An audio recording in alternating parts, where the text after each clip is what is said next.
Jam 2 pagi, waktu yang katanya paling rawan untuk bertemu mereka yang tak terlihat. Tapi siapa sangka, bagi Mila, jam 2 pagi bukan sekadar mitos, melainkan awal dari neraka yang datang setiap malam. Ia tak pernah memanggil, tapi setiap malam, ada suara ketukan dari lemari tua di kamarnya. Ketukan yang selalu berhenti tepat di hitungan ketiga. Lalu spidol yang bergerak sendiri, menulis satu kalimat, "Jangan abaikan aku lagi, Mila hanyalah gadis biasa." Hidupnya sederhana, tinggal berdua dengan nenek di rumah kecil peninggalan kakeknya. Tapi sejak kematian temannya, Ranti, dalam permainan jelangkung iseng di SMA, Mila tahu, arwah yang datang bukan sekadar iseng tapi sedang menagih janji. Inilah kisahnya. Tentang janji masa lalu, dan bagaimana satu boneka bisa membawa maut. Sebelum memulai kisahnya, pasang earphone-mu, biar horornya terasa lebih nyata. Kalau kamu suka cerita kayak gini, jangan lupa like, komen, subscribe, dan share ke teman-temanmu. Lorong Misteri selalu punya kisah yang siap bikin bulu kuduk merinding. Malam itu hujan mengguyur deras, angin memukul-mukul kaca jendela rumah tua di ujung gang kecil itu. Bau tanah basah bercampur dengan aroma kapur barus yang biasa dipakai nenek untuk menjaga barang-barang lama di loteng. Mila sedang sendirian, duduk di depan meja belajarnya, saat tiba-tiba, terdengar suara berderak dari atas loteng. Gumamnya pelan. Ia tahu, sejak pindah kembali ke rumah itu setelah ibunya wafat, nenek selalu melarang membuka loteng. Tapi malam itu, suara berderak bukan seperti kayu tua, melainkan seperti benda yang bergoyang, tali yang menggesek kayu, seolah sesuatu sedang menggantung dan berputar pelan. Mila berdiri perlahan. Suasana rumah terasa semakin mencekam.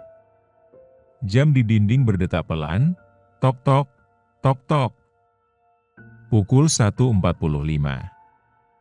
Masih belum jam 2, pikirnya. Tapi ketegangan sudah menjalari seluruh tubuh. Dada sesak. Tangannya dingin, ia melangkah ke arah loteng. Tangga kayu tua itu berderit pelan saat diinjak. Tangannya gemetar saat memutar kait pengunci atap loteng yang hampir berkarat. Dan begitu atap terbuka, bau anyir langsung menyeruak. Di sudut ruangan yang gelap, terbungkus plastik hitam kusam, ada boneka jelangkung. Boneka dari batang kayu dan baju lusuh sekolah, dengan spidol merah masih menancap di dadanya. Tapi yang paling membuat napas Mila tercekat, di bagian perut boneka itu, ada nama yang ditulis dengan darah kering, Ranti. Ranti, sahabatnya yang meninggal gantung diri 2 tahun lalu.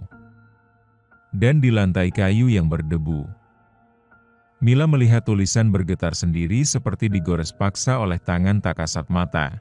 "Kamu belum menepati janji." Jam menunjukkan tepat pukul 2. Kadang, rasa bersalah bisa membunuh lebih pelan daripada kematian itu sendiri. Dan bagi Mila, malam-malamnya berubah menjadi hukuman. Setelah kejadian itu, ia mencoba tidur, tapi pikirannya terus dipenuhi wajah Ranti.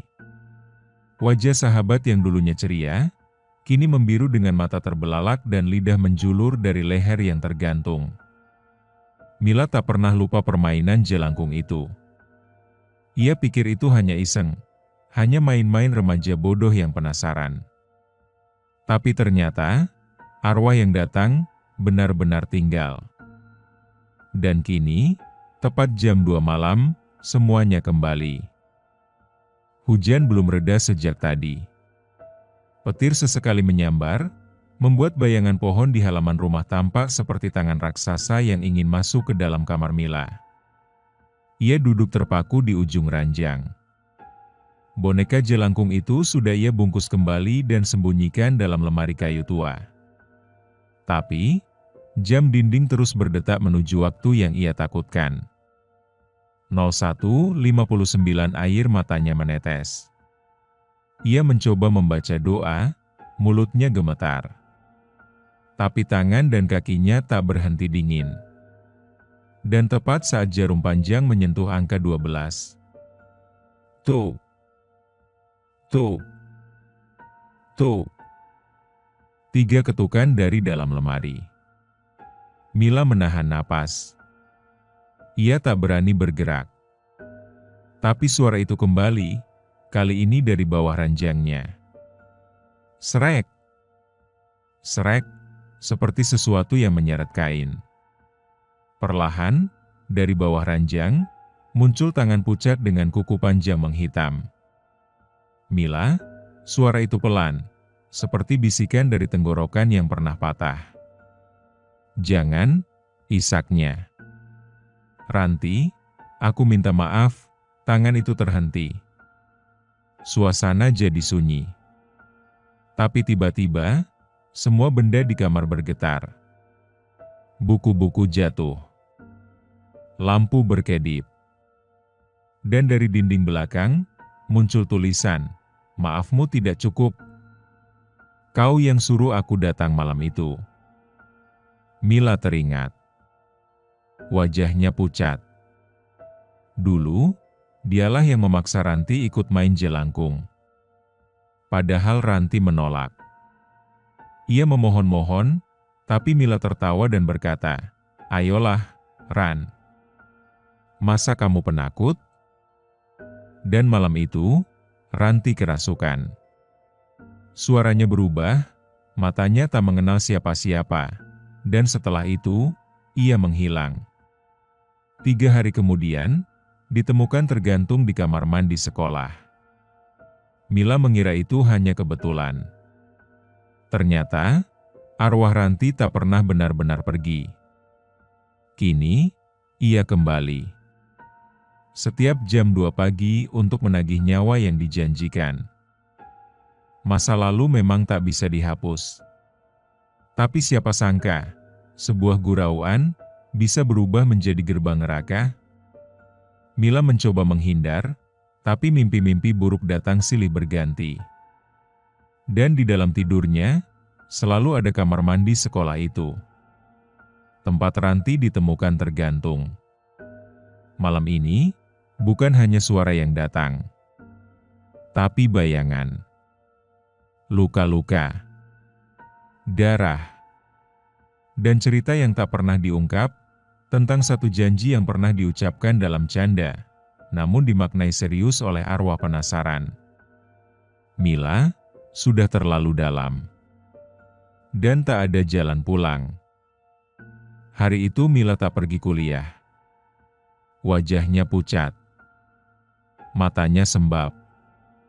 Setiap sudut rumah seperti mengintai, menunggu jarum jam mendekati angka 2 dini hari. Ia duduk termenung di depan jendela, sambil menggenggam foto lama, foto bersama Ranti dan 3 teman lainnya. Di balik foto itu, tertulis tulisan tangan khas remaja SMA, "Sahabat selamanya. Kecuali kau mengkhianati permainan ini." Dulu kalimat itu cuma candaan. Hanya bagian dari gaya-gayaan waktu ikut ritual jelangkung di kamar mandi sekolah, tempat yang katanya angker. Mila dan Ranti, bersama 2 teman cowok bernama Dimas dan Ojan, bermain malam-malam. Mereka menyalakan lilin, menggambar lingkaran di lantai, dan membuat boneka dari seragam bekas. Dan malam itu, Ranti dirasuki. Bukan kerasukan seperti di film, tapi halus. Diam. Pelan. Tiba-tiba Ranti menulis di lantai dengan spidol merah, "Kalian sudah janji. Jangan pernah abaikan." Besoknya, Mila menertawakan kejadian itu. Dimas bahkan sempat merekam dan mengunggahnya ke grup. Tapi Ranti jadi pendiam. Beberapa hari kemudian, ia menghilang. Kini, malam kembali datang. Mila terbangun dari mimpi buruk dengan tubuh penuh keringat. Tangannya gemetar. Ia membuka pintu kamar dan berjalan ke kamar mandi dengan pelan, seolah ditarik oleh sesuatu. Begitu lampu kamar mandi menyala, Mila menjerit. Air di lantai membentuk tulisan merah. Kau tahu kenapa aku mati? Karena janji kalian tidak ditepati.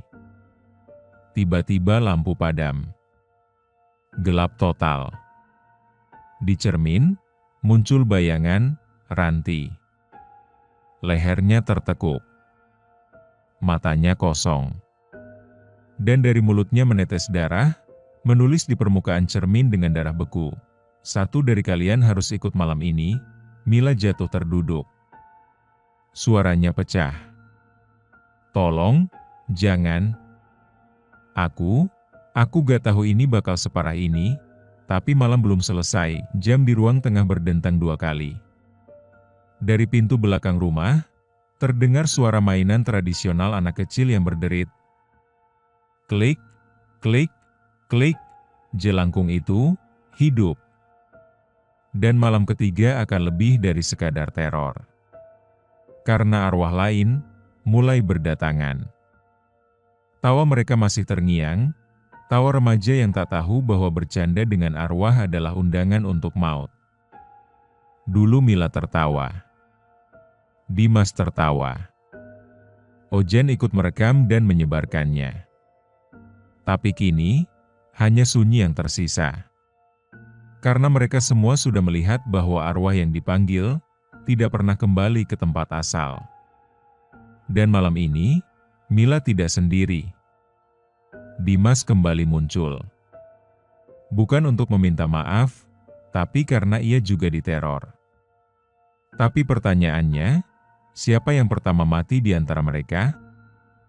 Hari itu mendung menggantung rendah. Langit seperti diselimuti awan duka. Mila masih belum pulih dari malam sebelumnya.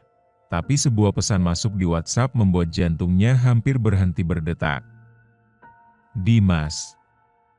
Teman SMA yang kini jarang berhubungan. Pesannya pendek, lo juga diganggu? Mila hanya menatap layar ponselnya, gemetar. Lalu satu pesan lagi masuk. Jam 2. Tiap malam. Dia datang. Gue gak bisa tidur. Gue minta maaf, Mil. Mila langsung meneleponnya. Suara Dimas di ujung telepon pelan, penuh ketakutan. Gue lihat dia, Mil. Ranti. Dia berdiri di sudut kamar gue. Lehernya bengkak. Matanya gak ngedip. Terus dia ngomong, kau janji. Tapi kau tertawa. Tangis Mila pecah. Gue juga, Mas, dia datang tiap jam 2. Dia nulis di cermin, katanya satu dari kita harus ikut. Dimas terdiam cukup lama. Lalu ia berkata dengan suara parau, kalau gitu, kita bakal mati satu persatu. Malam kembali datang. Di rumahnya, Mila memeluk Al-Quran sambil terus memandangi pintu kamar yang kini ia ganjal dengan lemari. Tapi semua sia-sia. Karena jam 2, tak bisa dicegah. Dung. Dung. 2 dentang dari jam dinding. Dan suara spidol mulai terdengar. Serat, serat, tulisan muncul sendiri di lantai kayu dekat kasur. Dimas yang pertama. Ojen berikutnya. Mila terakhir. Karena Mila yang memanggilku. Air mata Mila jatuh tanpa suara. Tubuhnya gemetar tak bisa dikontrol. Ia mencoba menelepon Dimas, tapi tak ada jawaban. Tapi kemudian, ponselnya berdering. Nomor Dimas. Tapi bukan suara Dimas yang menjawab. Suara perempuan dengan nada serak dan terputus-putus. Dia, sudah, ikut aku, tinggal kalian, berdua. Lalu telepon terputus. Mila menjerit histeris. Ia tahu, malam ini, Dimas sudah diambil. Dan kutukan itu nyata. Permainan jelangkung yang mereka sebut iseng, ternyata adalah perjanjian darah. Dan kematian sedang menghitung waktu. Orang bilang, jika kita tidak menepati janji pada orang hidup, kita bisa dimusuhi. Tapi jika kita mengingkari janji pada yang sudah mati, kita akan diburu. Kini tinggal Mila dan Ojan. Dua nama yang belum dipanggil oleh jelangkung itu. Dan malam ini, boneka kayu lusuh itu tak hanya diam. Ia sudah mulai berjalan. Karena ketika arwah mulai mengambil bentuk, manusia hanya bisa menunggu giliran. Keesokan harinya, Mila pergi ke rumah Dimas. Tapi yang ia temukan hanyalah garis polisi dan suara isak tangis seorang ibu. Dimas ditemukan tergantung di plafon kamarnya, dengan seutas tali tambang sekolah yang diikat rapi. Tangannya terlipat di dada. Matanya terbuka, dan di bawahnya terdapat boneka kayu kecil bertuliskan satu kata, "Kau tertawa saat aku menangis." Mila jatuh lemas. Tubuhnya tak kuat berdiri. Dunia seperti berhenti berputar. Semua ini nyata. Bukan mimpi. Bukan skenario film horor. Di pemakaman, hanya sedikit orang yang hadir. Mila duduk termenung di samping nisan Dimas. Angin sore mengibaskan rambutnya, dan sekelebat suara bisikan terdengar di telinganya. Berikutnya, Ojan. Malam itu, Mila tak bisa tidur. Ia mengunci semua pintu, menutup jendela dengan kain tebal, dan membakar kemenyan di pojok kamar. Bukan karena percaya, tapi karena ketakutan sudah melampaui logika. Tapi jam terus bergerak. 01.58, 01.59, dan pukul 2. Tok! Tok! Tok! Bukan dari lemari, bukan dari bawah ranjang, tapi dari belakang kepalanya. Mila membalikkan badan. Dan di sana, boneka jelangkung berdiri. Berdiri. Dengan sendirinya. Tangannya menunjuk ke arah pintu. Dan suara perempuan itu terdengar lagi, bukan dari luar, tapi dari dalam dada Mila. "Kau tahu kemana harus pergi malam ini?" "Ojan akan ikut aku." Mila lari. Dengan motor pinjaman ayah kos, ia memacu ke rumah Ojan di pinggiran kota. Dingin malam memukul wajahnya, namun ketakutan membutakan segala rasa. Sampai di depan rumah, ia tak sempat mengetuk. Dari dalam rumah terdengar teriakan, "Jangan dekatin gue, Ojan." Suaranya panik. Mila menerobos masuk dan yang ia lihat membuat lututnya hampir lepas. Ojan berdiri di tengah ruang tamu, memegangi sebuah kursi kayu. Di hadapannya, boneka jelangkung mengambang, dan dari matanya menetes darah. "Mila!" teriak Ojan. "Dia datang! Dia datang!" Mila menarik Ojan, mencoba kabur, tapi angin kencang menerjang. Lilin-lilin padam. Dan dari balik dinding, muncul Ranti.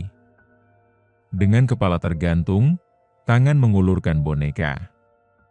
"Tinggal kalian, yang tersisa." Lampu padam total. Teriakan memecah malam. Dan keesokan harinya, Ojan ditemukan tak bernyawa. Mila pulang dengan mata kosong. Ia tahu kini hanya tinggal dirinya, dan boneka itu kini duduk manis di atas meja belajarnya. Dengan satu tulisan baru yang belum sempat selesai. "Kau pemanggil." "Kau yang..." Tulisan berhenti. Tapi Mila tahu kelanjutannya, harus menyelesaikan. Sendirian di malam paling sunyi, ditemani rasa bersalah dan ketakutan yang menjerat seperti tali tak kasat mata. Mila kini yang tersisa. Ia bukan lagi korban, tapi kunci dari semua yang terjadi. karena hanya dia yang tahu bagaimana jelangkung itu pertama kali dipanggil. Dan malam ke-6 bukan tentang lari atau sembunyi, tapi tentang kembali duduk di lingkaran itu, menatap boneka itu, dan memanggil arwah yang belum tenang, untuk bertanya, apa yang sebenarnya kau inginkan dariku? Mila tak makan, tak bicara, hanya duduk di lantai kamarnya yang dingin, memandangi boneka jelangkung yang tak lagi hanya benda mati. Boneka itu kini seperti makhluk hidup. Matanya kosong, namun menyimpan nyawa yang terus menyaksikan. Setiap kali Mila mencoba membuangnya, ia akan kembali muncul, di kamar, di dapur, bahkan di dalam kantong bajunya. Seolah berkata, kau belum selesai. Dan benar, Mila belum selesai. Tangannya gemetar saat membuka kembali catatan ritual lama yang pernah mereka gunakan waktu SMA. Ia masih mengingat mantranya, meski dulu ia bacakan sambil tertawa. Kini, ia baca dengan air mata. Jelangkung jelangsat, di sini ada pesta, datang tak dijemput, pulang tak diantar, suaranya lirih. Tangannya menggambar lingkaran dengan kapur putih, lilin dinyalakan di 4 sudut ruangan. Tapi malam ini berbeda. Udara menjadi sangat dingin. Nafas Mila membeku. Dan lilin berkedip satu persatu lalu, di ujung lingkaran itu, boneka itu bergerak. Sendiri. Kepalanya terangkat. Spidol di dadanya jatuh dan mulai menulis sendiri di lantai. Siapa yang menyuruhmu memanggilku, Mila? Mila menggeleng. Aku cuma iseng, aku nggak tahu ini beneran, tulisan muncul lagi. Tidak ada yang iseng saat memanggil arwah. Kau tahu siapa yang akan datang. Kau tahu kisahnya. Dan saat itulah, Mila tersadar. Permainan itu bukan sekadar permainan. Ranti sudah lama bercerita tentang neneknya yang wafat tak tenang. Yang dulu katanya meninggal karena santet. Ranti ingin tahu siapa pelakunya. Dan malam itu, saat mereka bermain jelangkung, bukan Mila yang memanggil sembarangan, tapi Ranti yang secara diam-diam memanggil neneknya sendiri. Yang datang, bukan roh iseng, tapi roh dendam. Dan sejak itu, tubuh Ranti jadi tempat tinggal. Kini, roh itu bicara dari boneka jelangkung itu, aku ingin dia menepati janji. Tapi kalian membuangku. Mila tersungkur. Tolong, aku minta maaf. Aku akan tebus semuanya. Tapi lilin terakhir padam. Dan boneka itu mulai mengeluarkan suara. Suara napas berat, seperti seseorang yang baru saja bangkit dari kubur. Kalau kau ingin menebusnya, kau harus ikut bermain sendiri. Malam ke-6 selesai. Tapi permainan baru dimulai. Karena Mila harus mengulang pemanggilan itu sendiri. Tapi kali ini, bukan untuk memanggil arwah, melainkan untuk masuk ke dunia mereka. Batas antara dunia hidup dan mati sebenarnya rapuh, sangat rapuh. Hanya butuh satu undangan, dan satu keinginan untuk menebus rasa bersalah. Mila tidak lagi sekadar bermain. Malam ini, ia tidak hanya memanggil, tapi diminta datang, karena roh-roh di balik boneka itu tidak puas dengan permintaan maaf. Mereka menginginkan saksi. Dan untuk itu, Mila harus datang sendiri ke tempat para arwah belum pulang. Mila menutup mata. Lingkaran ritual sudah dibuat, tapi malam ini ia membalik semua arah. Bukan seperti biasanya, arah utara ia pindahkan ke selatan. Lilin-lilin ia susun mundur. Bahkan mantranya ia baca terbalik. Sejenak tak ada yang terjadi. Namun tiba-tiba, napas Mila tertahan. udara di sekelilingnya menjadi pekat. Bukan gelap biasa, tapi seperti asap hitam yang bergerak pelan, memeluk, dan menekan dada. Telinganya berdengung. Suara gamelan terdengar sayup di kejauhan. Bau dupa busuk memenuhi ruangan. Dan ketika ia membuka mata, dunia sudah berubah. Bukan lagi kamarnya. Mila kini duduk di lantai tanah merah. Sekelilingnya adalah hutan kering tanpa daun, penuh pohon tua dengan kain kafan tergantung di cabangnya. Langit hitam, tak ada bintang, tak ada bulan. Hanya kabut pekat dan bisikan lirih yang memanggil namanya. Mila, Mila, Mila, tubuhnya gemetar.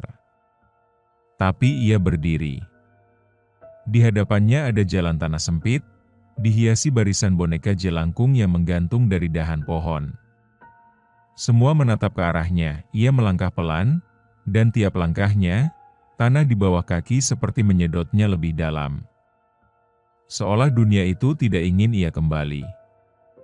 Dan akhirnya ia tiba di depan sebuah pendopo tua, lapuk, penuh anyaman bambu berlumut. Di tengah-tengahnya, duduk sosok wanita berambut panjang menutupi wajah, memakai baju putih penuh lumpur. Mila tahu siapa dia. Ranti. Tapi bukan Ranti yang ia kenal. Sosok itu bukan hanya Ranti. Ada sesuatu yang lain menumpang, lebih tua, lebih hitam. Wanita itu mendongak perlahan. Lehernya retak, matanya merah darah. Lalu ia berkata dengan suara yang bercampur, kadang suara Ranti, kadang seperti nenek-nenek, "Kenapa kamu baru datang sekarang, Mila? Kami menunggumu sejak malam pertama." Mila menunduk, tubuhnya tak kuat berdiri. Air mata jatuh tanpa bisa ditahan. Aku ingin menebus semuanya. Aku mau kamu berhenti. Aku mau semua ini selesai. Sosok itu mendekat. Tangan keriputnya menyentuh dahi Mila. Selesai? Belum, Mila. Kau masih belum lihat yang kami lihat. Kau masih belum dengar. Perjanjian darah itu bukan hanya milik Ranti, tapi milik seluruh keluargamu juga. Tiba-tiba semuanya gelap. Dan saat Mila membuka mata, ia kembali ke kamarnya. Tapi semuanya tak sama. Cermin pecah. Lilin mati. Boneka jelangkung kini menggantung di atas tempat tidur. Dan di dinding, tertulis satu kalimat baru, dengan darah, keluargamu yang memulai. Kau yang harus mengakhiri. Tidak ada yang benar-benar terlepas dari masa lalu. Bahkan ketika kita merasa telah memulai hidup baru, bayang-bayang yang lama terus mengejar. Mila kini tahu. Ini bukan hanya tentang dia dan Ranti, tapi sebuah warisan gelap yang telah lama terkubur dalam keluarganya. Dan malam ini, arwah yang datang bukan lagi arwah sembarangan. Mereka adalah pembalasan dari mereka yang pernah mengikat perjanjian darah, perjanjian yang tak bisa dibatalkan, bahkan dengan kematian. Mila tak bisa tidur. Tidur sudah menjadi hal yang asing bagi tubuhnya. Ia duduk di pojok kamarnya, menatap cermin yang pecah.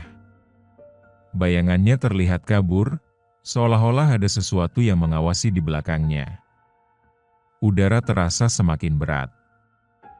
Bahkan nafasnya sesak. Ia merasa seperti sedang berada di persimpangan antara dua dunia, dunia yang hidup dan dunia yang mati. Setiap malam jam 2, teror semakin nyata. Tidak hanya suara dari boneka jelangkung yang mulai mengganggu pikirannya, tapi juga bisikan-bisikan yang terus mengingatkannya pada sesuatu yang telah lama dilupakan. Perjanjian darah. Mila teringat saat kecil, ketika ia sering mendengar bisikan neneknya yang pernah bercerita tentang kakek moyangnya. Nenek selalu mengatakan dengan suara berbisik, Jangan sekali-sekali bermain dengan hal-hal yang tak terlihat. Ini bukan sekadar permainan, ini adalah takdir yang kita warisi. Namun Mila dan keluarganya tidak pernah tahu bahwa takdir yang dimaksud adalah sebuah perjanjian lama yang melibatkan arwah-arwah yang pernah meminta darah keluarga mereka untuk melunasi sebuah hutang. Ia baru paham, setelah kejadian itu, sejak permainan jelangkung pertama kali dilakukan oleh Ranti dan dirinya. Hal yang mereka panggil bukan hanya sekadar roh penasaran, tetapi rohnya adalah warisan gelap dari leluhur Mila sendiri. Keluarga Mila tidak hanya dianggap sebagai keturunan dari orang biasa. Kakeknya adalah seorang dukun sakti yang dulu pernah terlibat dalam ritual pesugihan dengan menggunakan media boneka jelangkung. Semua itu dilakukan untuk memperoleh kekayaan yang berlimpah. Namun, apa yang mereka dapatkan tidaklah gratis. Ada harga yang harus dibayar. Dan harga itu kini datang. Pagi itu, Mila memutuskan untuk pergi ke rumah neneknya. Di sana, ia berharap bisa menemukan jawaban. Nenek sudah lama meninggal, tetapi rumah tua itu masih berdiri tegak. Di dalamnya terdapat banyak barang peninggalan nenek yang tak pernah ia sentuh. Ia membuka lemari kayu tua dan menemukan sebuah buku usang. Di dalamnya, ada gambar-gambar aneh, mantra-mantra yang tertera dalam bahasa yang tidak ia pahami. Ada juga foto kakek dan neneknya, bersama seorang pria berwajah keriput, berdiri di depan rumah dengan wajah penuh misteri. Di halaman berikutnya, ada tulisan tangan neneknya, bukan hanya darah yang dibayar. Harta benda, kebahagiaan, dan masa depan harus ikut dijual. Aku menyesal, tapi terlalu terlambat untuk berhenti. Jangan sekali-sekali mengingkari janji dengan mereka. Mila merasakan dingin di tangannya. Buku itu seperti memberi peringatan. Mereka sudah berada di sini. Arwah-arwah itu, dan mereka tak akan berhenti sampai semua hutang dilunasi. Tiba-tiba, dari belakang Mila, terdengar suara langkah kaki. Ia menoleh, dan di sana, berdiri sosok yang sangat ia kenal.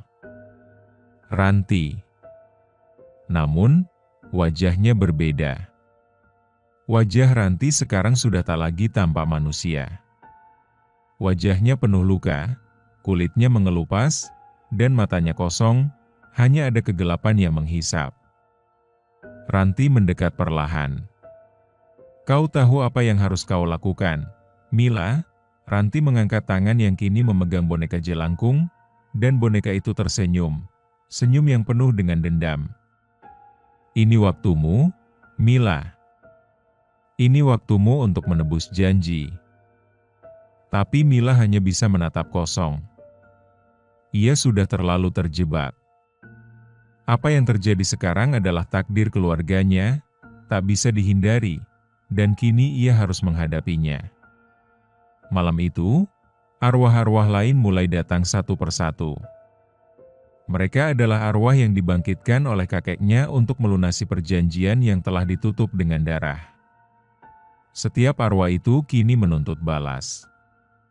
Dan Mila tahu, satu-satunya cara untuk menghentikan semua ini adalah dengan memenuhi keinginan terakhir. Ada janji yang tak bisa dibatalkan, bahkan oleh kematian. Ada utang yang tak bisa dilunasi dengan harta, melainkan dengan jiwa. Mila akhirnya tahu, semua yang terjadi bukan hanya kutukan, tapi warisan. Keluarganya mengikat perjanjian yang mengorbankan jiwa, dan kini, sebagai darah terakhir yang hidup, Mila diminta membayar. Tapi pertanyaannya bukan lagi, kenapa? Melainkan, siapa yang akan dia pilih untuk dikorbankan agar semua ini berhenti? Malam itu, Mila menatap api kecil yang menyala di tengah lingkaran. Suaranya lirih membaca tulisan di buku tua warisan neneknya. Hanya satu kalimat yang ia pahami, yang menghidupkan, harus mengakhiri. Tangannya gemetar saat menggambar segel tanah di lantai rumah neneknya. Lilin mengelilingi tubuhnya.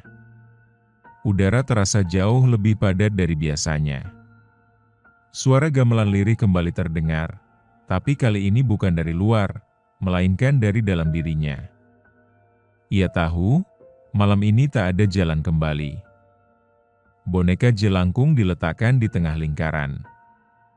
Spidol masih tertancap di dadanya. Seret. Spidol itu bergerak sendiri, menulis, tumbal yang dipilih akan menggantikan kutukan. Mila tertegun. Bibirnya bergetar. Aku yang memanggil, aku yang akan tebus, tulisan baru muncul. Kau bisa menebus. Tapi bukan dengan mati, kau harus memberi satu jiwa lain untuk menggantikan. Mila terdiam. Matanya membelalak. Ia menggeleng keras. Tidak. Aku tidak akan korbankan siapapun. Namun suara dari balik boneka terdengar. Kali ini bukan suara Ranti, tapi suara seorang perempuan tua. Serak. Dalam. Suara neneknya. Mila, ini sudah waktunya. Kalau kau tidak memilih, mereka akan memilih untukmu. Kau tidak bisa menyelamatkan semuanya. Mila menangis. Ia tak sanggup. Tapi di kepalanya, satu wajah terus muncul. Ayu. Adiknya. Gadis manis yang belum tahu apa-apa, kini tinggal bersama bibinya di desa. Mila berteriak. Jangan dia. Dia gak tahu apa-apa. Tapi boneka itu mulai menulis satu nama dengan darah. Ayu. Tubuh Mila gemetar. Ia menghambur keluar lingkaran, mencoba menghentikan semuanya. Tapi tanah bergetar. Semua jendela rumah nenek menutup sendiri. Lilin-lilin padam serempak. Di hadapannya, muncul bayangan tubuh Ranti. Tapi di belakang Ranti, kini ada arwah lain, neneknya sendiri, berdiri sambil menggenggam tangan Ayu. Pilih, Mila. Dirimu atau adikmu. Air mata Mila tumpah deras. Ia menyadari, ini bukan soal hidup atau mati, tapi soal menebus kesalahan keluarga yang diwariskan secara turun-temurun. Ia memejamkan mata. Napasnya berat. Tangannya kembali menulis di tanah, dengan darah dari jarinya yang terluka. Ambil aku. Bukan Ayu. Biarkan semua selesai padaku. Tiba-tiba, semua menjadi senyap. Tidak ada suara. Tidak ada angin. Tidak ada suara boneka. Tidak ada cahaya.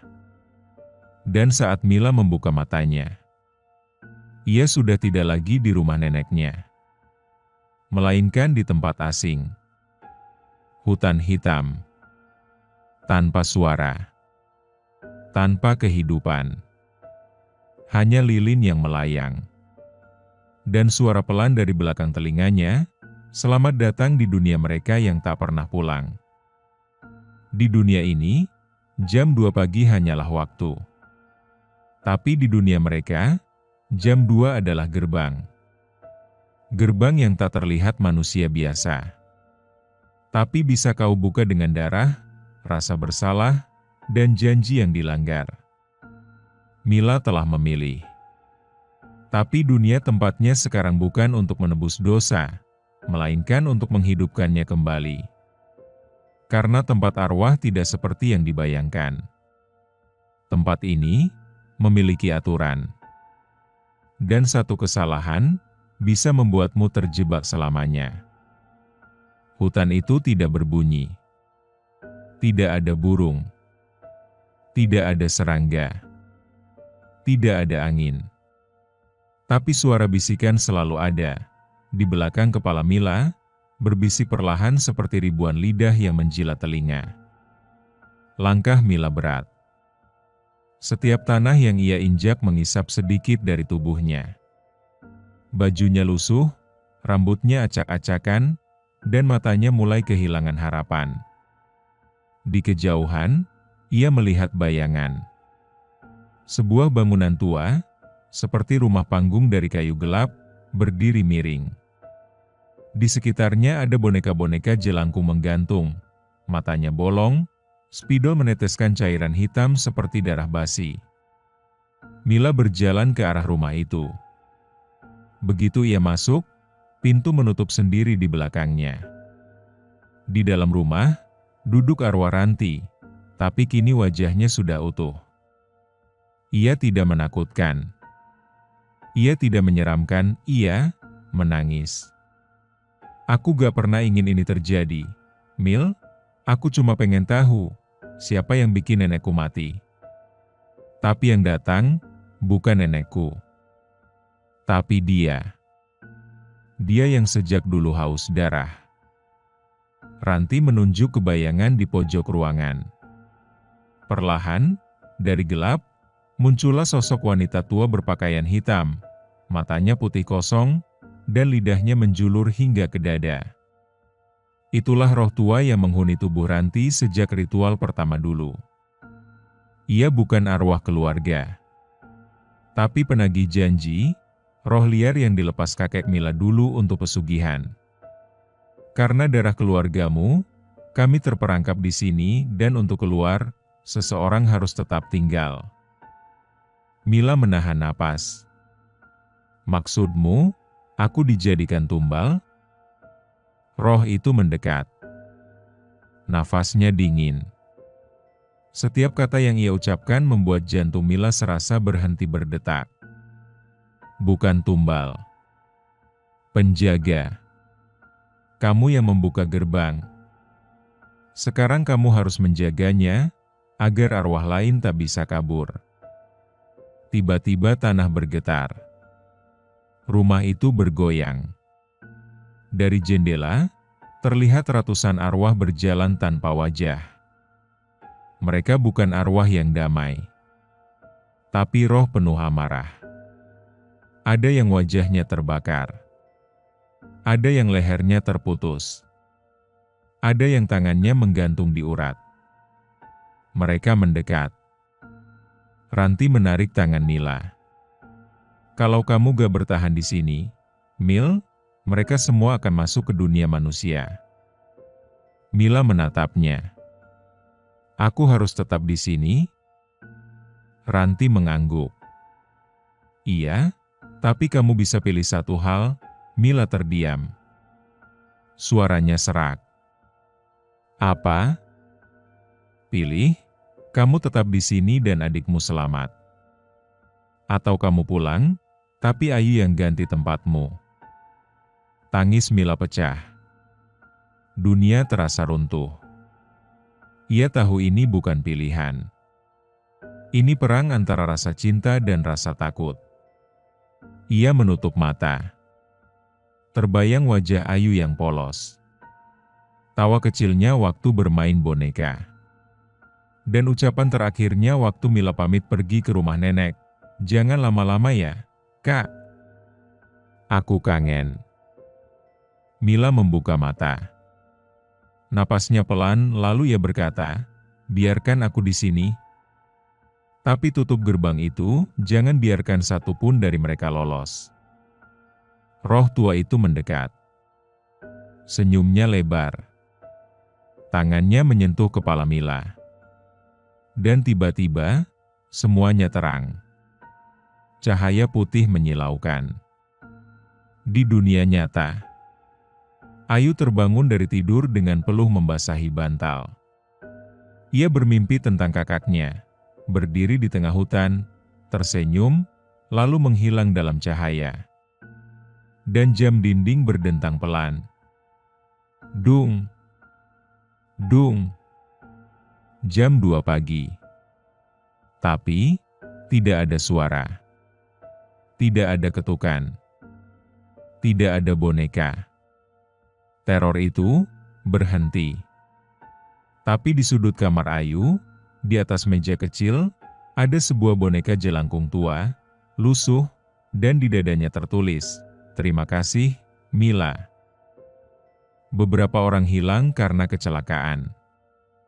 Beberapa karena memilih jalan hidup yang salah. Tapi sebagian kecil hilang karena menukar nyawanya untuk menjaga dunia tetap seimbang. Mila kini menjadi satu dari mereka, penjaga antara dunia manusia dan dunia arwah. Tapi keputusan sebesar itu tidak datang tanpa bayaran. Karena meski gerbang telah ditutup, sesuatu dari dalam masih mengintip. Sudah 1 minggu sejak Mila menghilang. Di kampus, dosen dan teman-temannya bingung. Laporan kehilangan sudah masuk, namun tak ada petunjuk. Rumah neneknya kosong, terkunci dari dalam. Buku tua dan boneka jelangkung yang dulu ia bawa pun hilang entah kemana. Namun Ayu tahu, ia bisa merasakannya setiap malam saat ia menutup mata. Ada sesuatu yang berubah. Udara malam jadi lebih tenang. Tak ada suara ketukan jam 2 pagi. Tak ada lagi bisikan dari bawah tempat tidur. Tak ada lagi mimpi buruk tentang boneka bergerak sendiri. Ayu sering memandangi boneka jelangkung yang tersisa, yang dulu tertulis, "Terima kasih, Mila." Boneka itu kini diam. Tapi Ayu bisa merasakan, ada yang mengawasi darinya. Di sisi lain, Mila tidak benar-benar mati. Tubuhnya masih ada. Tapi jiwanya kini terikat pada gerbang.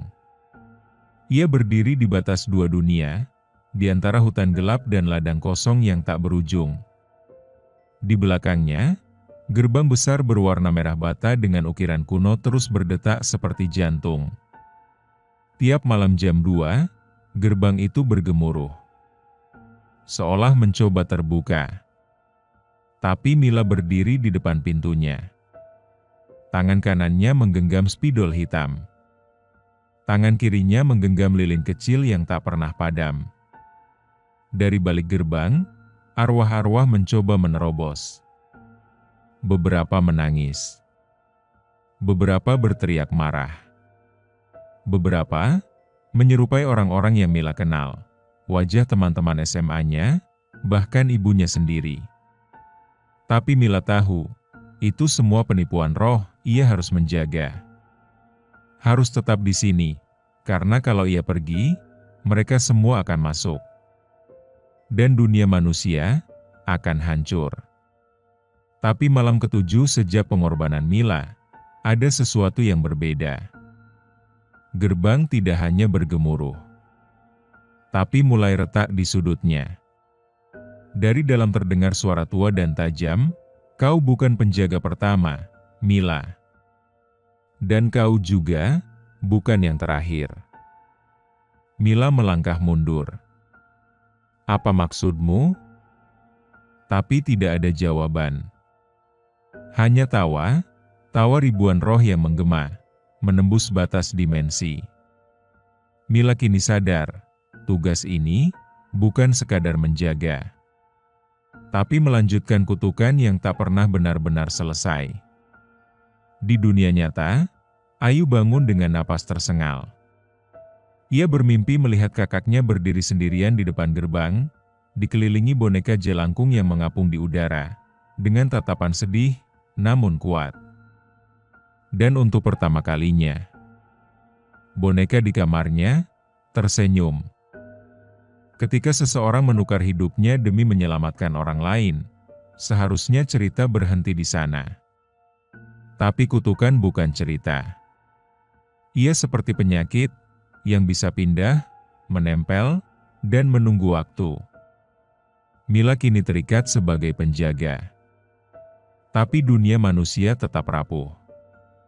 Dan Ayu, adik kecil yang diselamatkan, mulai mendengar suara yang sama. Karena ketika darah keluarga pernah membuat perjanjian, kutukan tak memilih siapa. Ia hanya menunggu giliran. Hari-hari Ayu kembali tenang, secara kasat mata. Ia mulai sekolah lagi, mengisi hari-harinya dengan belajar dan menggambar. Tapi malam, selalu menjadi waktu yang berbeda. Setiap jam 2 pagi, ia terbangun tanpa alasan. Bukan karena suara ketukan. Bukan karena mimpi buruk. Tapi karena satu hal, bisikan. Pelan. Sangat pelan. Seolah hanya angin yang menggesek daun jendela. Tapi jika Ayu mendengarkan lebih dalam, bisikan itu membentuk kata. Ayu, ia mengira itu hanya mimpi. Tapi malam keempat, ia terbangun dan mendapati boneka jelangkung yang dulu diletakkan di rak, kini berpindah ke meja belajar. Dan dari spidol kecil di dada boneka itu, tertulis satu kalimat. Kamu mendengarku, kan? Ayu ketakutan. Ia menangis, memanggil Bibi yang tinggal bersamanya. Tapi saat Bibi datang, boneka itu kembali ke tempat semula. Seolah tidak pernah berpindah. Siangnya, Ayu menggambar seperti biasa. Ia menggambar dirinya dan kakaknya, Mila. Tapi anehnya, tangannya bergerak sendiri. Gambar Mila yang awalnya tersenyum, berubah menjadi menangis. Latar belakangnya adalah hutan gelap. Dan di langit, ada angka besar yang tertulis jelas. Pukul 2, Bibi Ayu mulai khawatir. Ia membawa Ayu ke ustaz di desa, berharap ada solusi. Tapi saat ustaz itu menyentuh kening Ayu, ia menarik tangannya dengan cepat, seolah terbakar. Anak ini, ada yang menjaganya. Tapi juga ada yang mengintainya. Ustaz itu tak banyak bicara. Ia hanya berpesan, jangan biarkan Ayu sendirian jam 2 pagi. Dan jangan pernah biarkan dia bicara pada cermin. Malam itu, Ayu memaksa tetap tidur di kamar Bibi. Tapi jam 2 pagi, pintu kamar terbuka sendiri. Angin dingin masuk. Dan dari ruang tamu, terdengar suara kecil. Suara kakaknya. Ayu, aku di sini, ayo keluar, Ayu bangkit. Matanya kosong. Tubuhnya seperti dikendalikan sesuatu. Ia berjalan pelan ke arah ruang tengah. Di sana, boneka jelangkung duduk manis di meja, dengan spidol berdiri tegak. Dan cermin di dinding menampilkan Mila. Tapi bukan Mila seperti dulu. Wajahnya pucat. Matanya gelap. Dan mulutnya bergerak tanpa suara. Tapi Ayu bisa mengerti. Jangan percaya siapapun. Mereka akan mengambilmu. Kamu harus datang ke tempatku. Hanya kamu yang bisa membebaskan semuanya. Ayu menangis. Tapi, aku takut, dan cermin retak. Keesokan harinya, Bibi Ayu mendapati sang keponakan pingsan di depan cermin. Di lantai, ada tulisan dari spidol boneka. Satu penjaga tak cukup. Gerbang kembali retak. Ayu, waktumu segera tiba. Orang tua bilang, jangan tatap cermin terlalu lama karena kau bisa melihat bukan hanya dirimu, tapi dunia yang menunggu di baliknya. Ayu bukan anak biasa lagi. Ia adalah bayangan dari Mila, dan kini, takdir yang seharusnya ditutup mulai mencari jalannya kembali. Jam 2 bukan sekadar waktu, tapi tanda bahwa gerbang kembali terbuka. Dan kali ini, bukan hanya jelangkung yang datang, tapi semua yang pernah Mila tahan di balik dunia. Ayu mulai bicara dalam tidur. Awalnya hanya gumaman, tapi lama-lama menjadi kalimat utuh, bahasa yang tak dipahami siapapun. Bibi Ayu merekamnya diam-diam, lalu membawa rekamannya ke ustaz desa. Ketika didengarkan ulang, ustaz itu pucat. Tangannya gemetar. Ia berkata pelan, itu bukan bahasa manusia. Itu bahasa para penjaga gerbang. Ayu tak tahu dirinya berubah. Tapi orang-orang di sekitarnya mulai melihat tanda.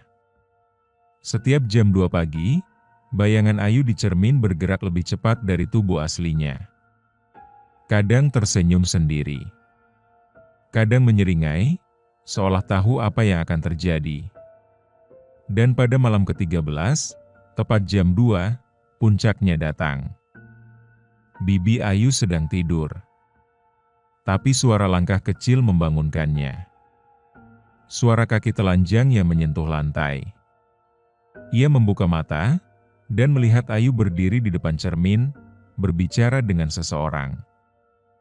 "Iya, Kak Mila. Aku ngerti. Aku harus bantu kamu jaga gerbang, kan? Aku janji, aku akan datang malam ini," Bibi Ayu memanggil, tapi Ayu tak menoleh. Matanya kosong. Tiba-tiba, cermin itu bergetar. Seperti air yang dilempar batu. Gelombang merambat di permukaannya. Dan dari dalam cermin, muncul bayangan tangan pucat, seolah ingin menarik Ayu masuk. Bibi berteriak, menarik tubuh Ayu sekuat tenaga. Tapi cermin itu pecah, dan dari serpihan kacanya, muncul wajah Mila, dengan luka di sekujur wajah, dan mata hitam penuh air darah. Kalian harus mengerti, kutukan ini belum selesai. Aku tak kuat menjaga sendirian. Dia harus ikut. Tiba-tiba, listrik rumah padam. Angin dingin berembus ke seluruh ruangan. Lilin-lilin menyala sendiri di sudut rumah. Dan, boneka jelangkung bergerak. Ia berputar pelan, menunjuk ke arah cermin. Di dadanya, tertulis, Ayu. Gerbang kedua. Pagi harinya, semua jendela rumah Bibi Ayu tertutup rapat dari dalam. Tak ada yang bisa masuk. Orang-orang kampung berkumpul, mencoba memanggil, tapi tak ada jawaban.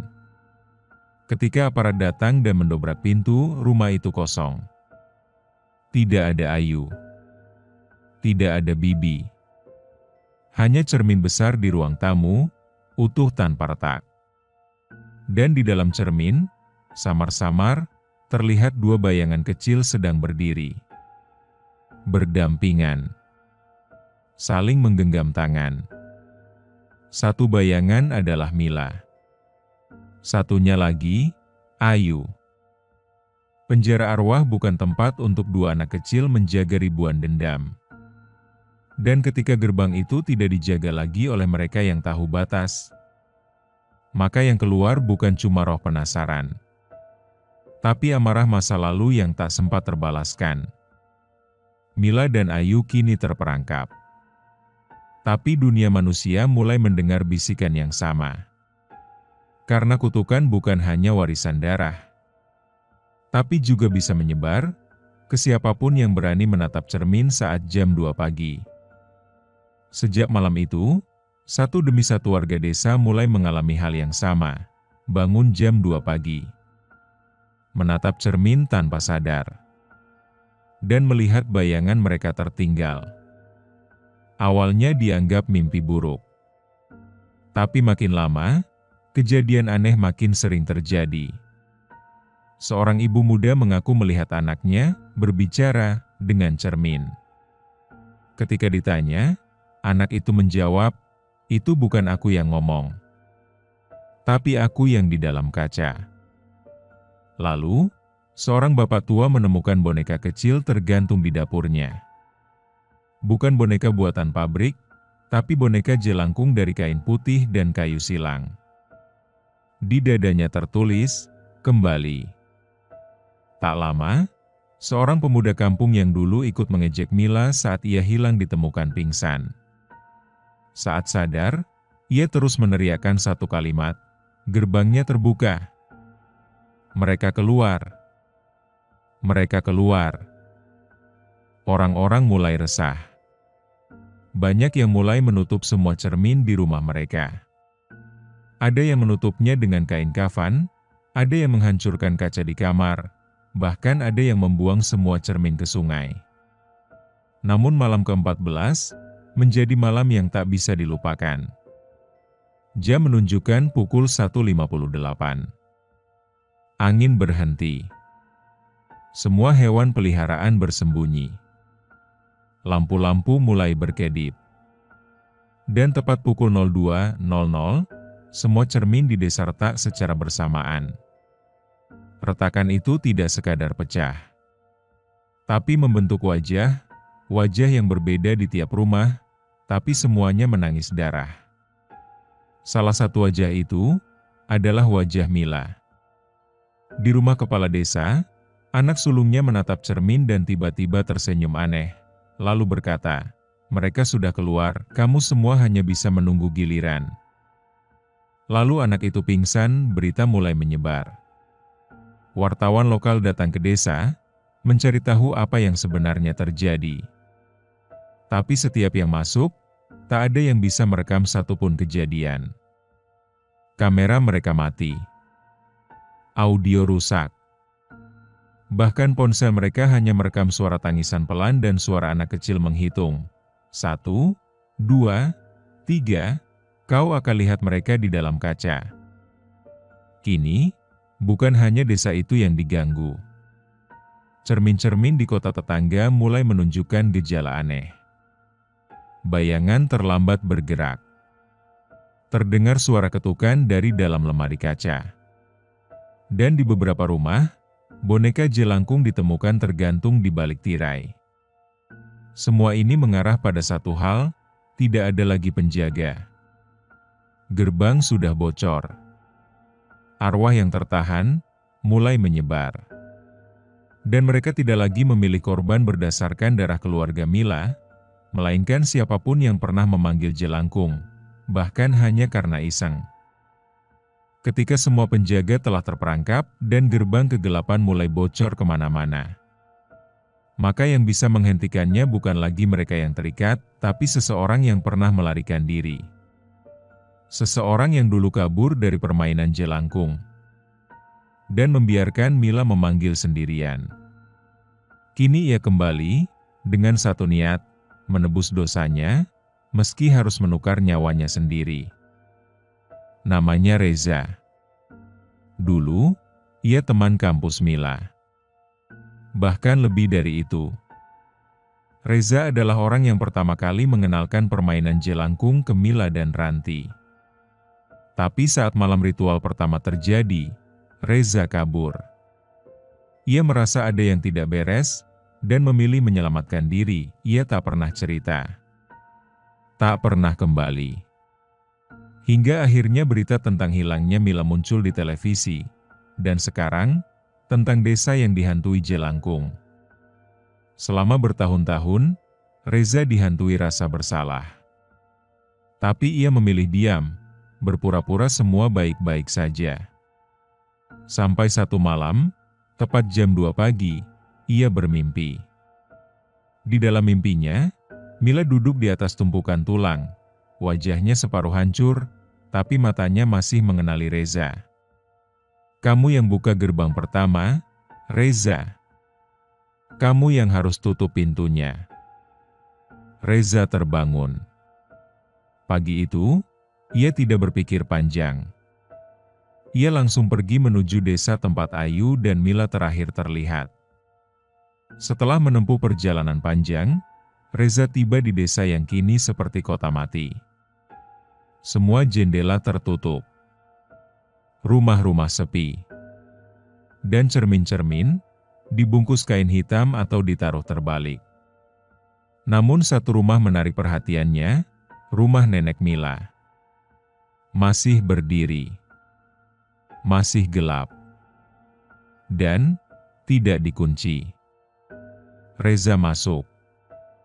Debu menutupi lantai. Tapi di ruang tengah, tergeletak buku ritual tua yang dulu sempat ia lihat sebentar sebelum kabur. Buku itu terbuka.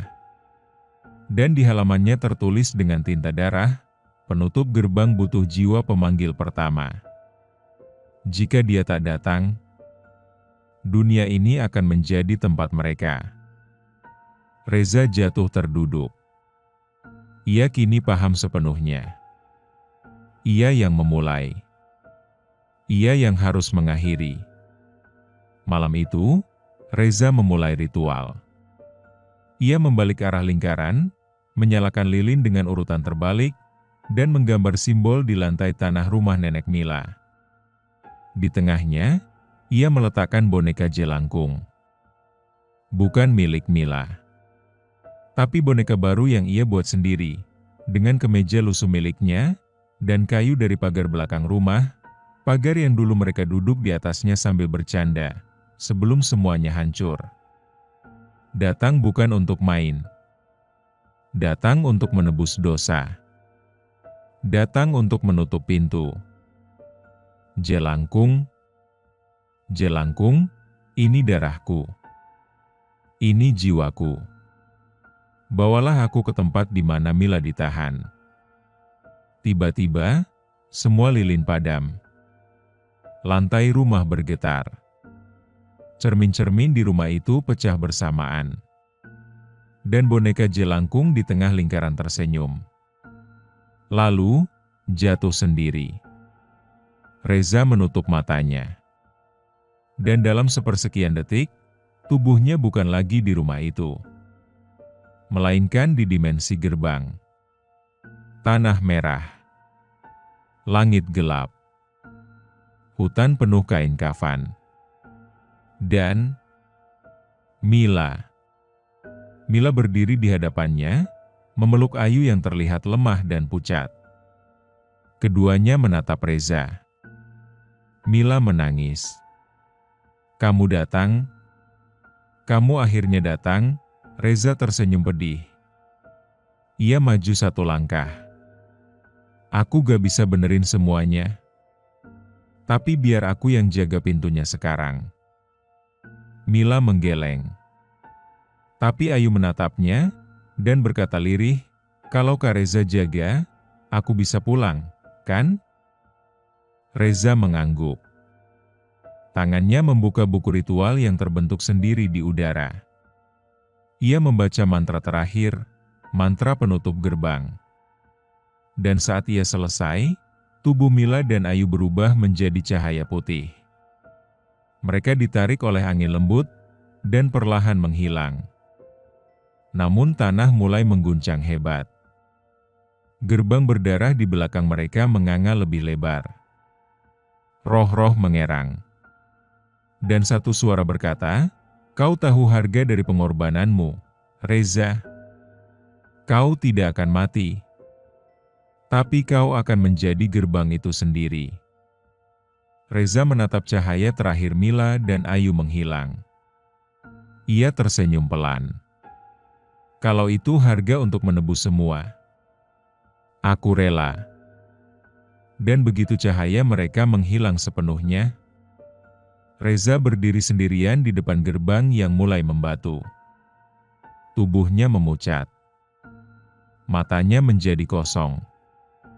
Dan perlahan, Reza menjadi bagian dari batu gerbang itu. Kini ia, penjaga baru. Sudah 3 bulan sejak peristiwa itu. Ayu kembali ke sekolah. Hidupnya mulai terasa seperti anak-anak lain. Ia mulai tertawa. Mulai menggambar kembali. Namun dalam setiap lukisannya, selalu ada satu sosok laki-laki tinggi berbaju abu-abu, berdiri di hutan, tersenyum. Itu Reza. Ia tak pernah bercerita pada siapapun, bahkan pada bibinya. Namun setiap malam tanggal 13, Ayu meletakkan bunga melati di depan cermin, dan berbisik, terima kasih, Kak Reza. Di tempat lain, desa tempat semua itu bermula, mulai ramai lagi. Wartawan berhenti datang. Orang-orang kembali membuka cermin.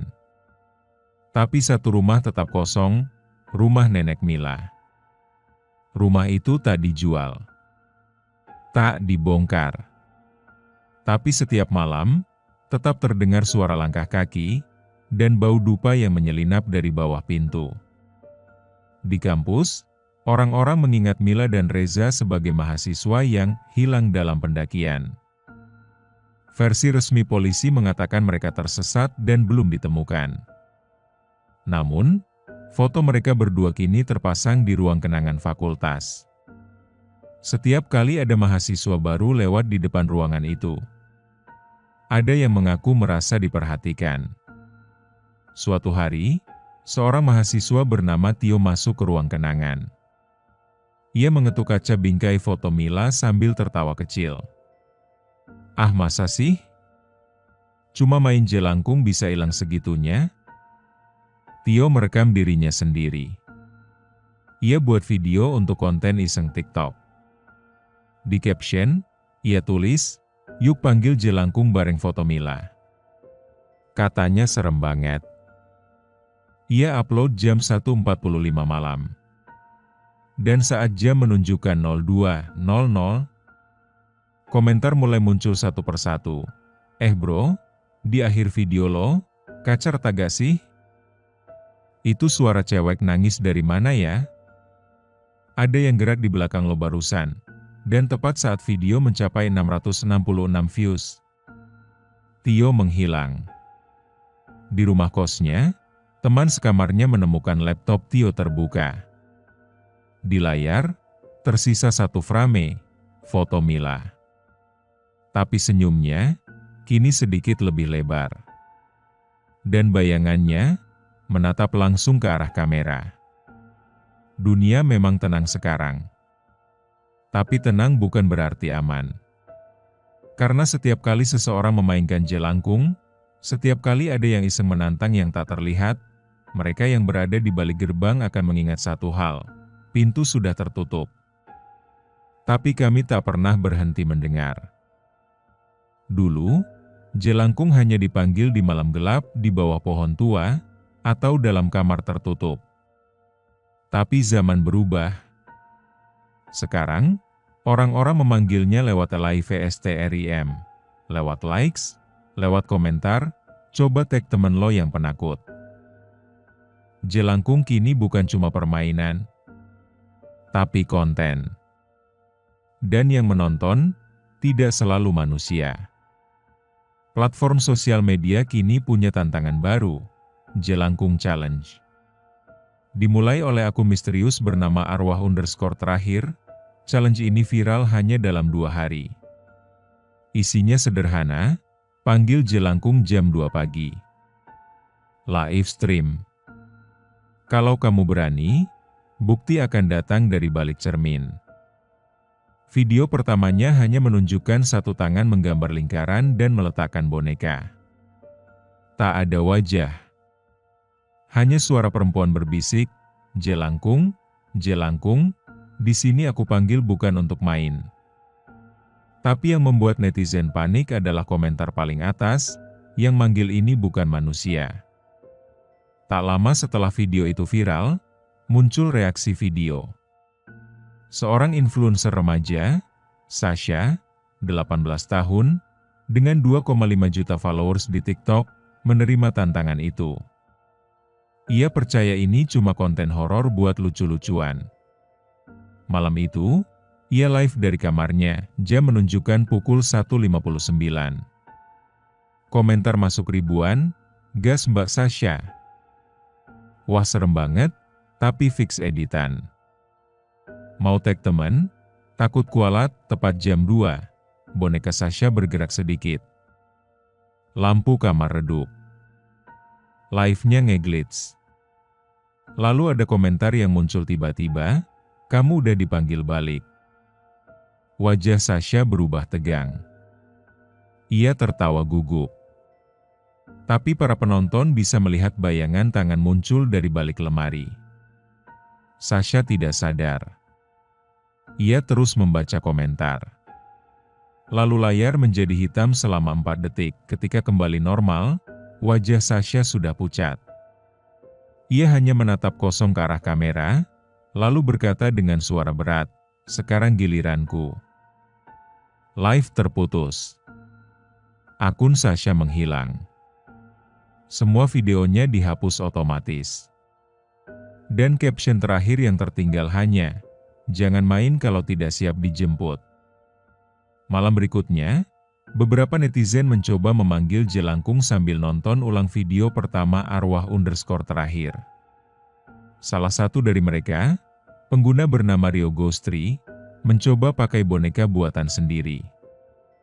Ia live, tapi hanya sempat 45 detik. Karena di detik ke-44, tangannya sendiri menusuk spidol ke matanya. Live berakhir dalam jeritan dan darah. Pemerintah mulai mencurigai adanya challenge yang berisi sugesti bunuh diri massal. Tapi server akun arwah_terakhir tidak bisa dilacak. Semua IP yang mencoba menelusuri lokasinya mengalami blackout sistem. Satu hal yang aneh, semua video challenge yang berhasil terekam berhenti di detik 44, dan pada frame terakhir selalu muncul sosok wanita berambut panjang di pojok ruangan. Ya, Mila. Tapi kali ini, ia tidak sendiri. Di sampingnya, Reza. Berdiri membisu. Tersenyum. Dan dalam video itu, spidol yang dipegang boneka menulis sendiri, Jelangkung versi baru. Panggil kami, dari layar HPMU. Kita pikir kita yang mengendalikan layar. Kita yang main scroll, memilih video, memutuskan mana yang ingin ditonton. Tapi bagaimana kalau yang kita lihat bukan hanya konten, tapi sinyal dari dunia lain?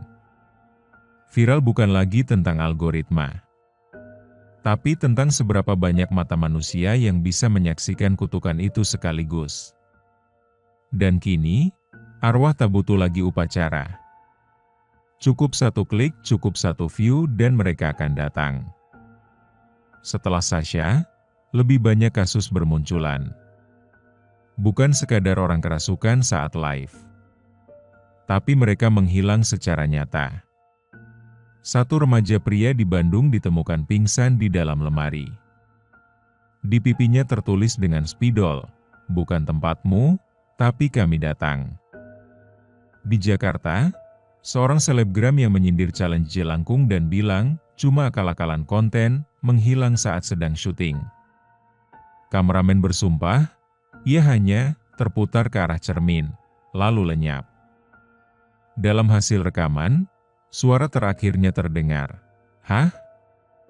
Siapa lo? Lo bukan bagian dari tim, ya? Lepasin tangan lo." Suaranya tercekik, lalu layar menjadi kabur. Frame terakhir, wajah Mila di pantulan kamera. Matanya tajam. Bibirnya bergerak tanpa suara. Tapi bisa terbaca, "Jangan panggil kalau gak siap dibawa." Akun arwah_terakhir semakin aktif. Setiap hari, satu video baru muncul, hanya berdurasi 44 detik. Isinya, sorotan ke ruangan kosong. Tapi kalau ditonton tengah malam, dan ditingkatkan brightness-nya, akan terlihat wajah-wajah familiar dari korban yang sudah hilang. Mereka menatap kamera seolah meminta tolong. Tapi di belakang mereka, boneka Jelangkung mengangguk perlahan. #Jelangkung Challenge kini di-ban di banyak platform. Tapi muncul versi-versi lain. Panggil dari cermin 44 detik Jelangkung live, dia ada di HPMU, semuanya mengandung video pendek, dan semuanya meninggalkan satu efek yang sama. Penonton akan mimpi buruk dalam 3 malam berturut-turut, lalu melihat bayangan dari cermin mereka menyeringai tanpa henti. Sebuah tim paranormal mencoba menelusuri asal challenge ini. Mereka menemukan bahwa semua boneka dalam video pertama punya simbol kuno di bagian dadanya, yaitu pengikat jiwa yang hilang. Dan dari catatan ritual lama di buku milik nenek Mila, tertulis, jika penjaga terperangkap, dan manusia terus bermain dengan dunia mereka, maka dunia digital akan menjadi portal termudah. Kini jelas, Jelangkung telah berevolusi. Bukan sekadar ritual, tapi semacam eye mistis, sistem tak kasat mata yang hidup dari perhatian, views, dan ketakutan massal. Bukan lagi kita yang memanggil mereka, Tapi mereka, yang menggunakan kita untuk memanggil diri mereka sendiri. Dan di balik semua itu, di sebuah dimensi sunyi tempat Mila dan Reza dulu ditahan, kini mereka hanya menjadi bayangan. Bayangan dalam video. Bayangan dalam cermin. Bayangan dalam algoritma kutukan. Mereka bukan penyelamat lagi. Mereka adalah undangan. Apa yang terjadi ketika dunia tidak lagi bisa membedakan antara koneksi dan kutukan? Ketika streaming jadi gerbang dan sinyal jadi jalan keluar bagi roh penasaran? Satu-satunya cara menyelamatkan dunia adalah memutus hubungan. Tapi bagaimana caranya saat semua orang sudah terlalu candu dengan layar? Kini yang harus dihentikan bukan hanya videonya, tapi kebiasaan manusia yang terus mengizinkan arwah itu menyebar. Pemerintah akhirnya turun tangan. Sebuah keputusan darurat diambil, blokir semua platform video jam 2 pukul 2.30 setiap hari. Server streaming internasional diminta ikut memutus akses, demi menghindari video jelangkung challenge menyebar lebih luas. Tapi, terlambat. Video sudah di-download, diedit, diupload ulang dalam berbagai format, dari TikTok, YouTube Shorts, Instagram Reel, hingga status WhatsApp keluarga. Dan algoritma terus menyarankan, karena komentar dan likes masih berdatangan. Bahkan aplikasi filter kamera pun mulai menunjukkan gangguan.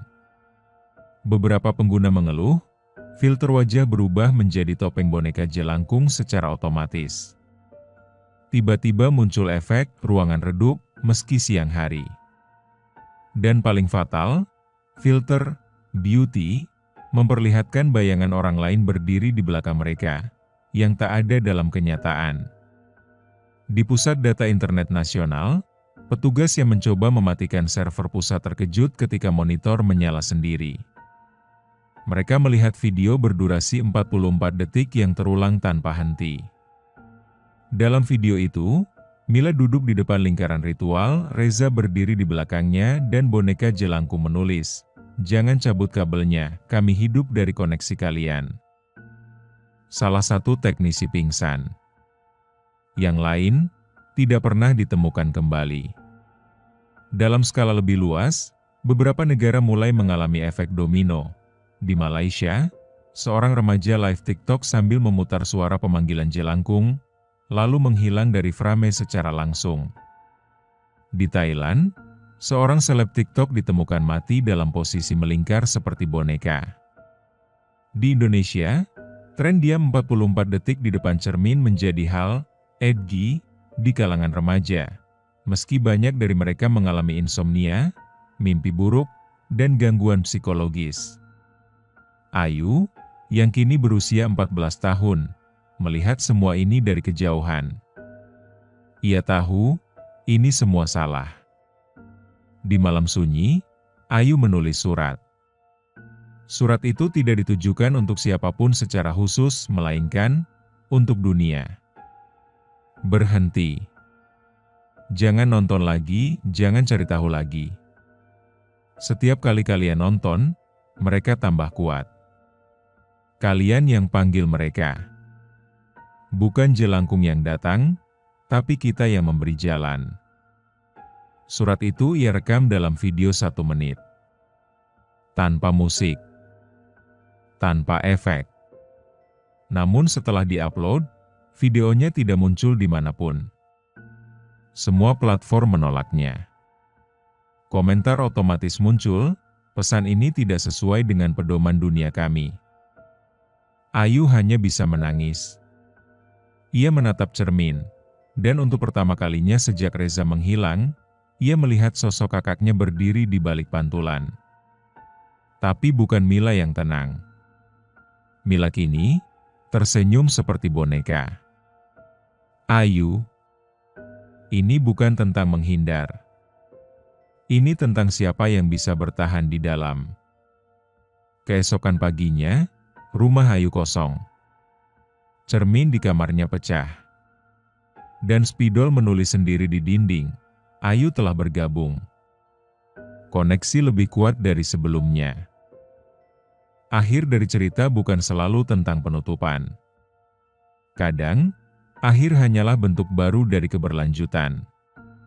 Saat manusia hidup dari layar, dan layar menjadi jendela ke dunia yang tak kasat mata, maka tak ada batas lagi antara dunia ini dan dunia seberang.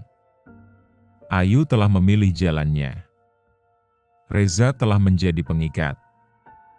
Mila adalah wajah di balik cermin. Tapi siapa yang benar-benar salah ketika kita semua menatap ke arah yang sama? Ke arah bayangan yang sedang menatap balik. Hari ini, internet tetap berjalan. Orang-orang masih membuka TikTok, Instagram, YouTube, setiap pagi setelah bangun, dan sebelum tidur. Mereka scroll tanpa henti, terkadang tak sadar, satu dari video yang mereka lewati, bukan buatan manusia. Konten itu tak viral. Tapi tidak bisa dihapus. Komentarnya kosong. Tidak bisa di-like. Tidak bisa di-share. Hanya ada satu tulisan di bagian bawah video, "Kau sudah melihat kami."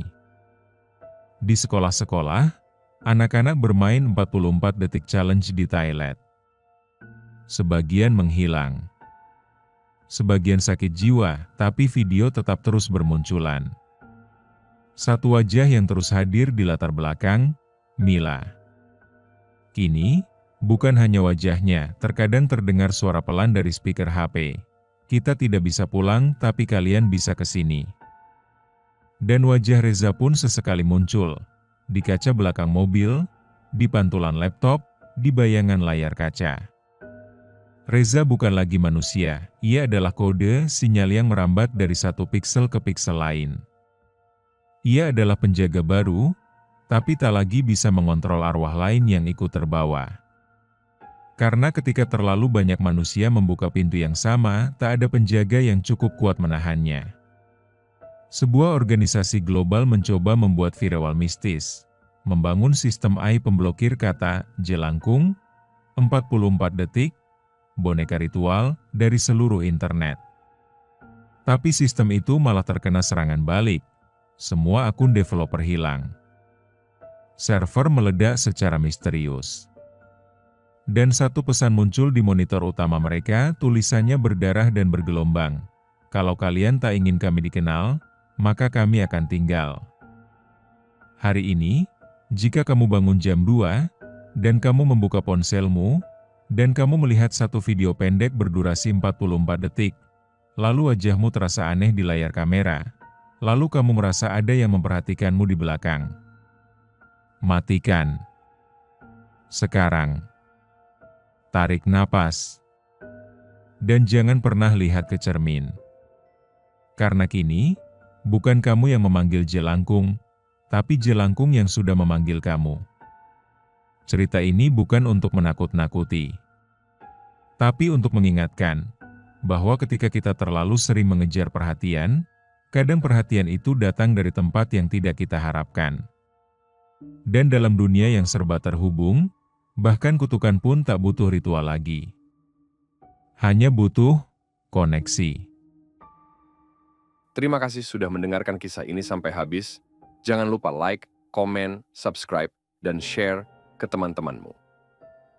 Lorong Misteri akan selalu punya kisah yang siap bikin bulu kuduk merinding, dan jika mau request judul cerita, silahkan komen di kolom komentar di bawah.